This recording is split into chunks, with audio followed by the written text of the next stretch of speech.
Hello, ladies and gentlemen, and welcome back to Zebu Nation Plays FM Scout Academy Challenge with FC Dallas. And here we are, Season 6, mid-season review. Let's take a look at the competitions. We are well entrenched in second place, not just in the Western Conference, but second place in the Supporters' Shield as well. So it's definitely a good season so far. But take a look at who's number one. First place, Houston Dynamo, 38 points. They are trying to run away with the league. I mean, they have only one loss all season, and we can't have this. We can't have our rivals killing us like this, killing the whole league. So hopefully we can do something about that. But in the meantime, let's take a look at our team and see where we're going, what we're doing, all that sort of stuff. Financially, we'll go down the list. Still fine, $30 million in the bank. Our revenue this season has dropped a little bit. We're down to $4.3 million, as opposed to last season we had $4.9 million. So it's, not the worst thing in the world, but it's not great. We are spending more money.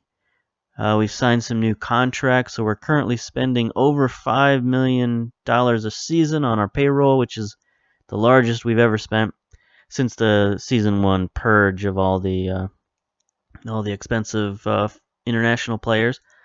But since then, since our change in philosophy to the academy system, this is definitely our highest payroll by far. But it's still well within bounds. We still have $7.7 million transfer budget should we need to pay down any salaries, so we're still doing fine there. The board as well, we're still very secure with them, although we've dropped slightly in their eyes. Well, no, maybe not. We're 75% secure. That's plenty secure. No problems there. Board confidence, club stature is up there. Matches, transfers, which we've done almost none, 61%. And squad harmony, they're definitely enjoying that, 87%, so we're all good there. Club, not many changes with the club at all. Everybody's still who they were and who they are. We are rich, 3-star team. I mean, we've got the supporter shield under our belt now, so that's good. We got a couple of hundred more season tickets this year, so that's good.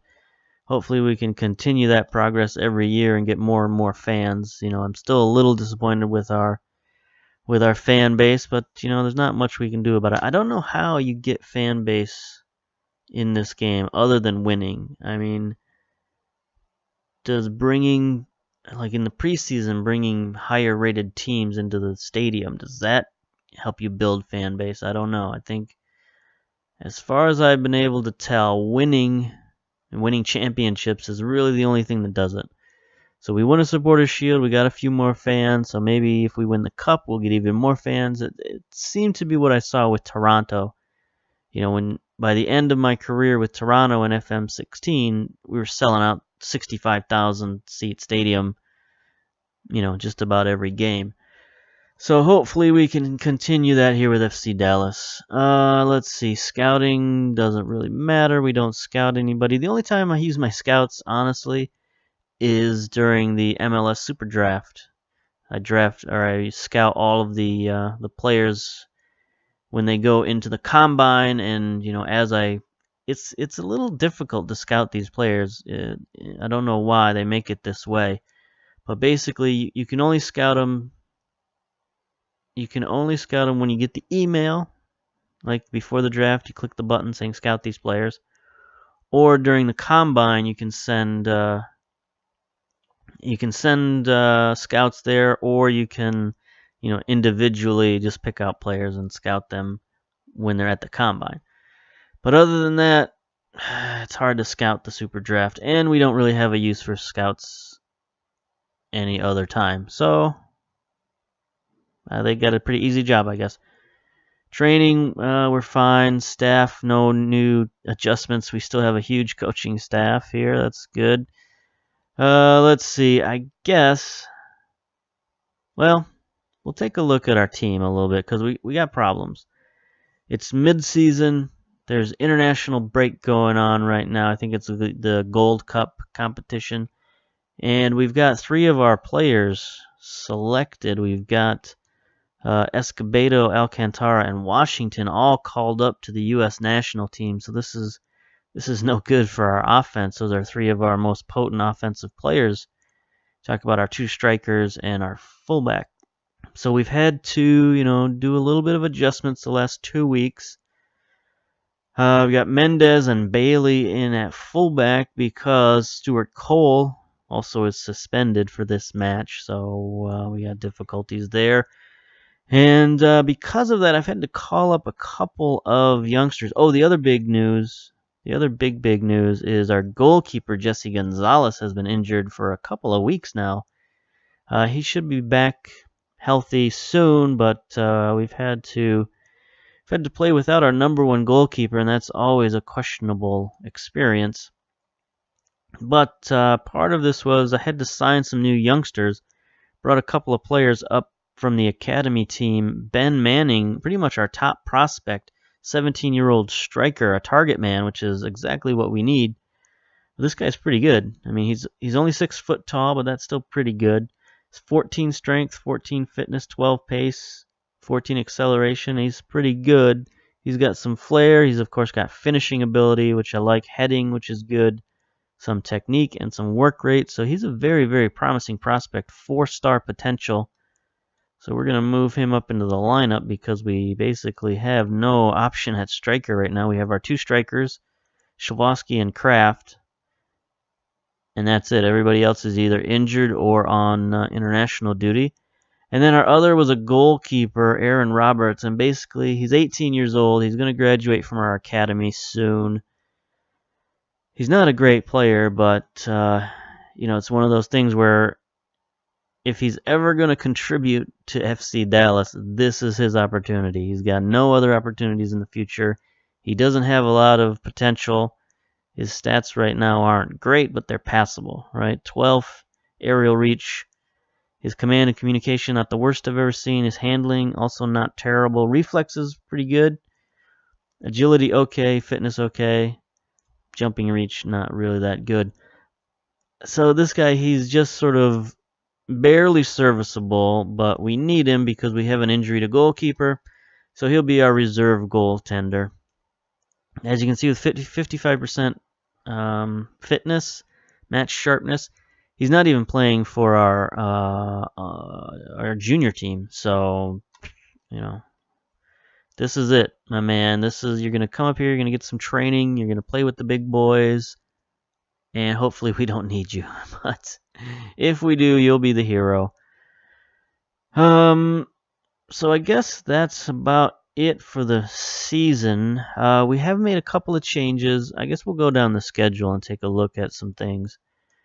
You can see preseason, we talked about that in the first game, and we had that boring draw to open the season. Well, I guess it wasn't too boring, 2-2 draw to open the season.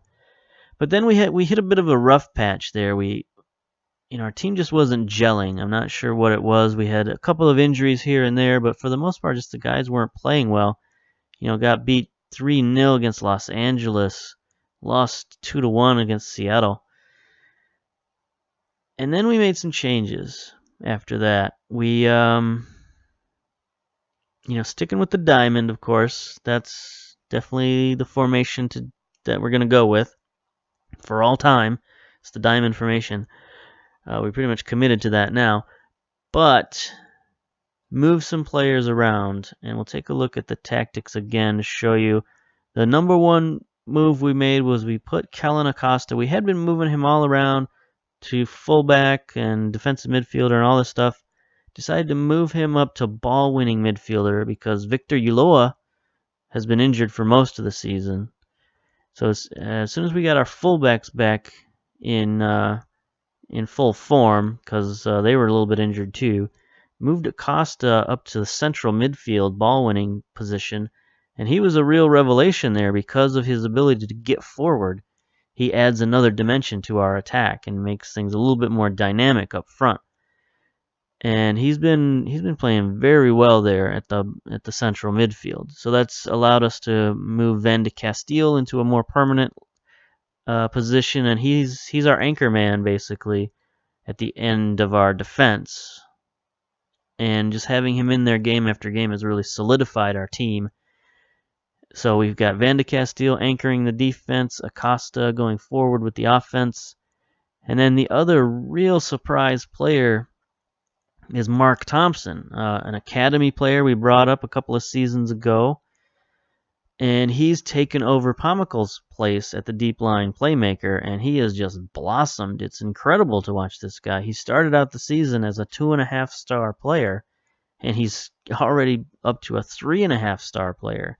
Just getting that little bit of playing time has just really made this guy grow unbelievably. He's got that ambitious personality, and he's just getting better and better every game. He's our free kick taker. He's scored a few goals on the free kicks, and he's made such a difference in that midfield. And I feel bad for Paxton Pomical because he's a guy who's been with us since he was 15 years old. One of the youngest players to ever start for FC Dallas. But he's been a good player. He's been a solid player, but he just hasn't gotten any better, especially when you look at the improvement that Thompson made. It was just pretty incredible. So I think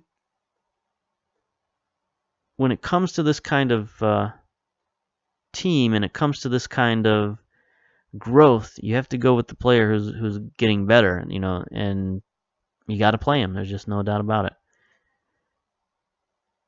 So there we go. I'm hearing some noises in the background I don't like. Anyway, it sounds like water dripping, but I think it's just the wind outside. Anyway, we'll check on that after the game. So yeah, we've got a bit of a reduced side going into our next match, which if you take a look at our schedule, it is the U.S. Cup 4th round against who else but Houston. And if you check the quirk of the schedule, we're about to go through a triple header with Houston. That's pretty unbelievable. And we've already played them once this season, so that's 4 times this season we're going to play Houston. And then if we see them in the playoffs, that could be a 5th or a 6th time in one season playing the same team. That's pretty crazy.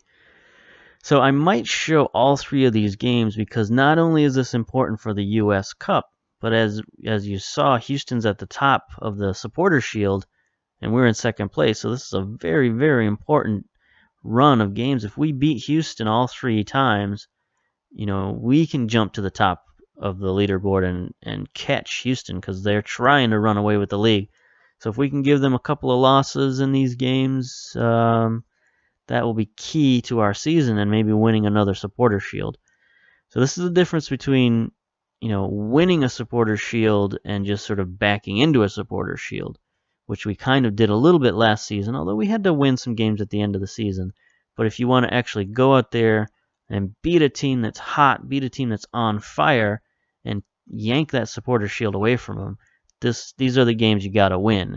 And for it to be our rival, for it to be Houston, the Texas Derby's up for grabs. Everything's up for grabs right now. The U.S. Cup, Supporter Shield, Western Conference.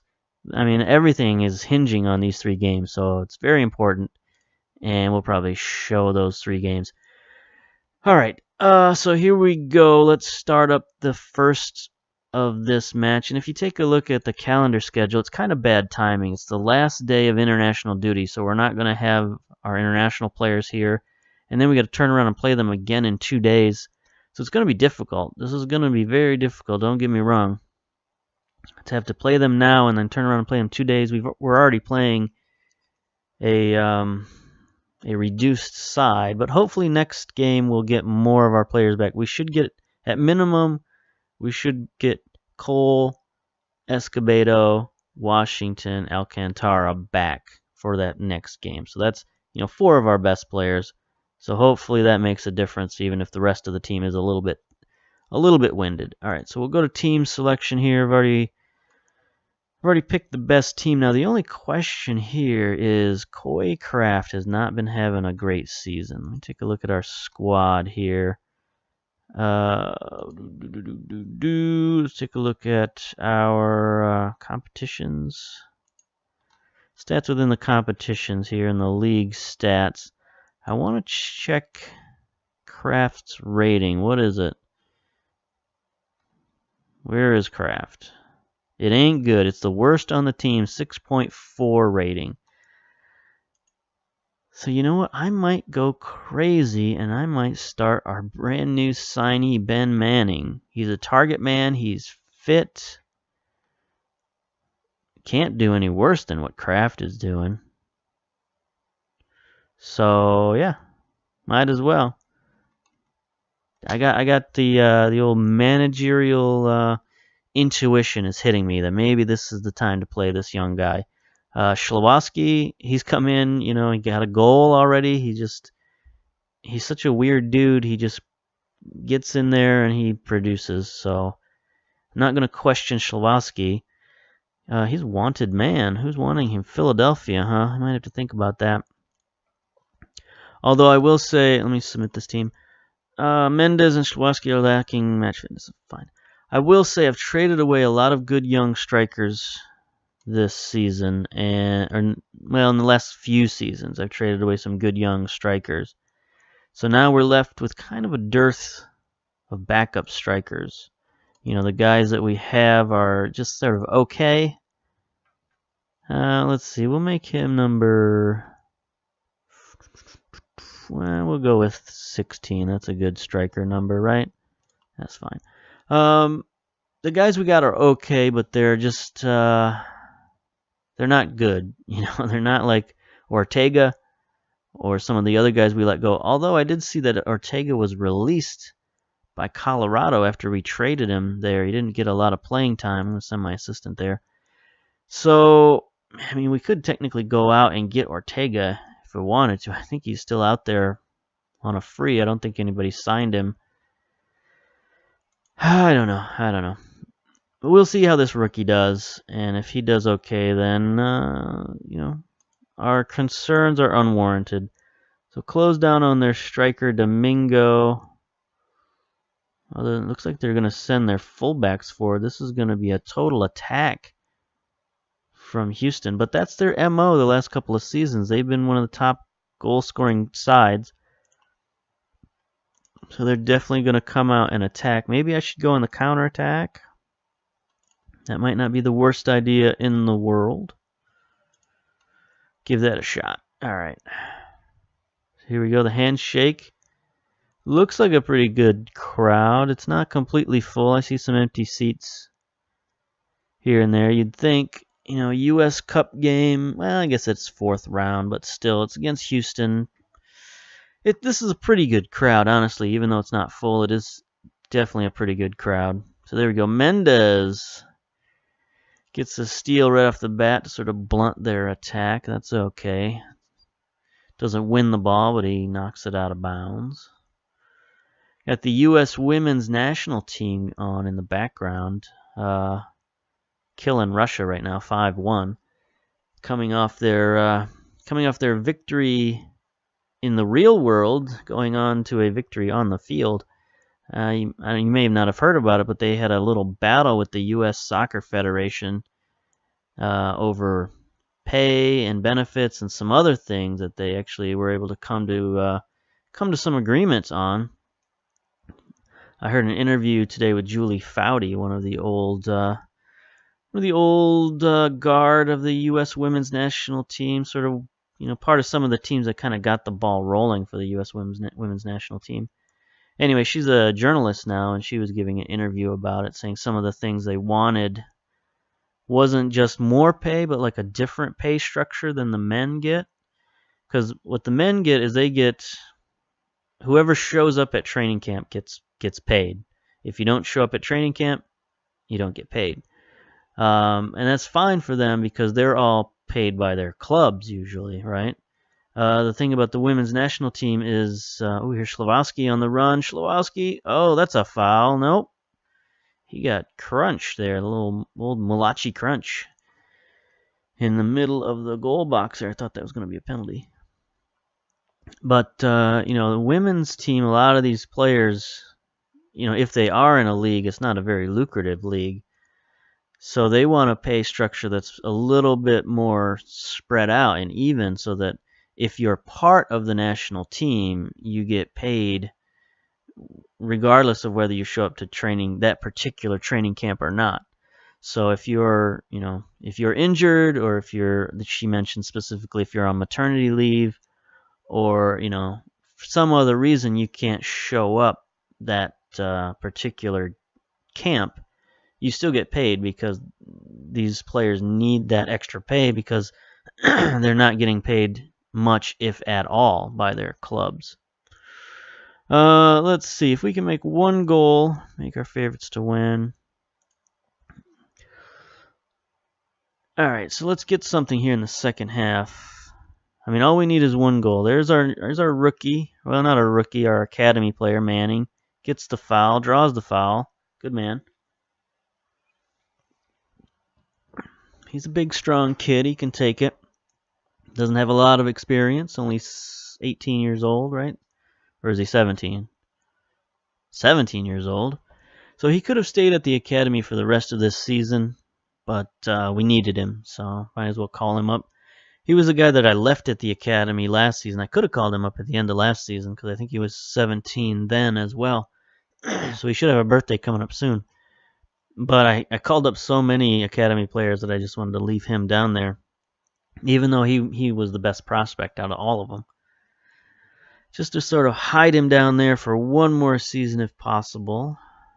Even now, I might send him back once this emergency is over with. But Van de Castile sends it down. Here's Manning. Nowhere to go with it, really. Bailey also nowhere to go with it. Thompson sends it downfield. There's Thompson. He's got a proficiency for the long ball. That's one of the benefits of playing him. He makes a few more dramatic passes than Pomical. Here's Zamora on the move. Takes a shot. No good.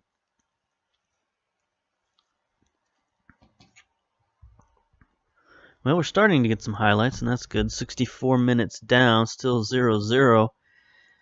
I guess the good news is we're holding Houston to no goals. There's a missed tackle there. There's a dangerous cross. Sanchez isn't great in the air. He's only 5'11", and he doesn't have great jumping reach, but his aerial reach is okay. Double digits at least. There's Zimmerman defending the back line. He's now one of the best defenders in the MLS. I mean, not that he wasn't real good before, but now he's starting to get those accolades. Here's Johnson, our other defender, cleaning things up. Good man. Acosta's a little tired. Bailey's a little tired. There's Thompson heading it out. Let's see. Oh, Keys wins it. This could be dangerous. It's going to be another corner.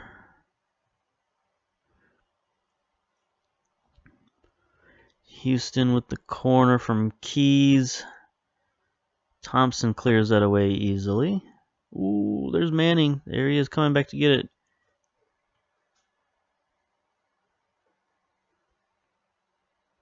Hearing those noises again. Sounds like an animal like scratching at the screen door or something. Yeah, it's got to be just the wind. All right, if you don't hear from me in the next 15 minutes, if suddenly the mic goes blank, you might want to call the cops or something. Ooh, there's a foul from Maiden. Is that going to be a penalty kick? I think so. Yes. Here it is, boys. 77 minutes, we get the penalty kick. Who's taking it? Who's taking it? It's a little guy. Schlowowski. What? He rifles it in there. Wow. What is Schlowowski doing taking the penalty kicks? When did that happen? I don't know. I guess I don't have Ulloa in there. Here we go. He sort of fires it just as hard as he can. Guzan can't stop it. There we go, boys. 1-0. Let's take a look at some substitutions here.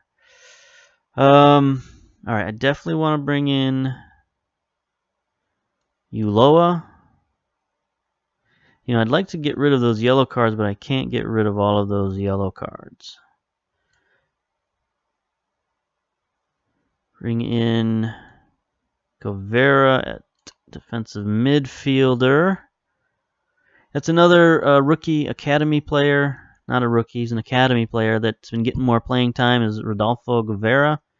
He's getting better. He's got good physical stats. He's a very good defensive midfielder.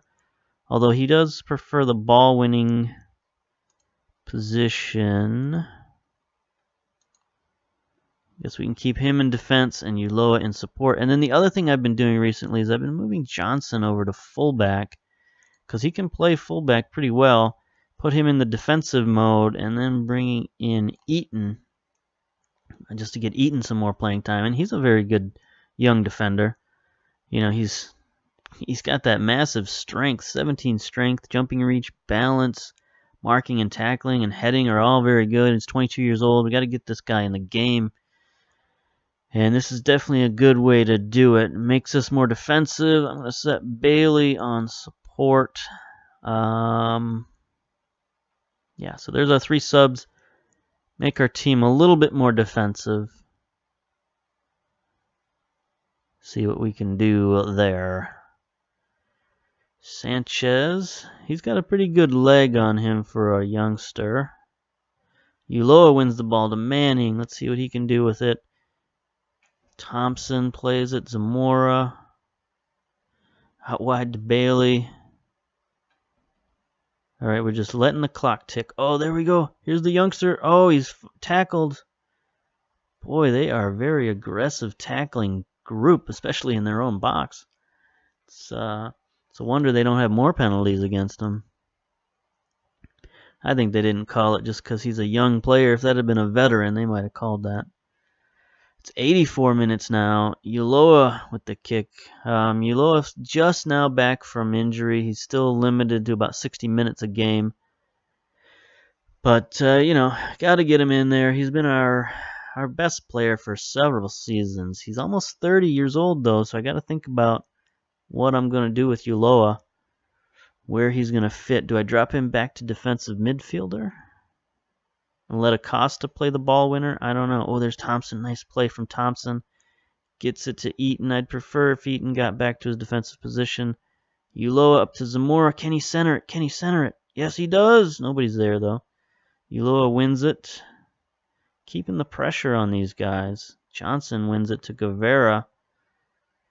This is what we need. We need to keep up this pressure, keep Houston bottled up in their own side. Schlowowski to Manning. He can't get there. Good play, though. Very good play. Guzan covers it up. Here we go. 89 minutes down. If we can keep this 1-0 lead. I mean, this is like 3 or 4 shutouts in a row now. Since Gonzalez got hurt, actually, we've shut out everybody. It's kind of embarrassing, I guess.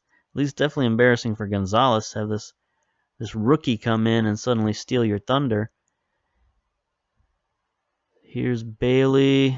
Oop, Manning can't handle that. It's not great. Got to hold your position a little bit better than that young man on the throw-ins. Especially if you're a target man, you're going to have to hold your position much better than that. Bailey settles it down. Ulloa. There we go. Schlowowski.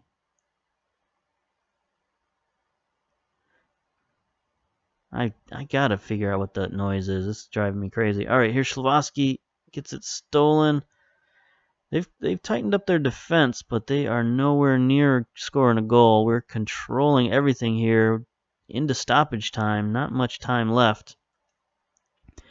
It's almost like Houston is in defense and they just don't want to get scored against again for some reason. It's like they're not even trying to win this game. There's Manning, gets it, and there's full time.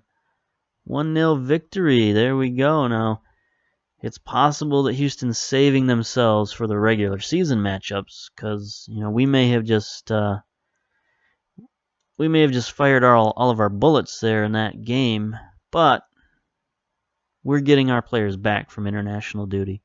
So I think we're going to be good enough. I think we're going to be strong enough for that next 2 matchups.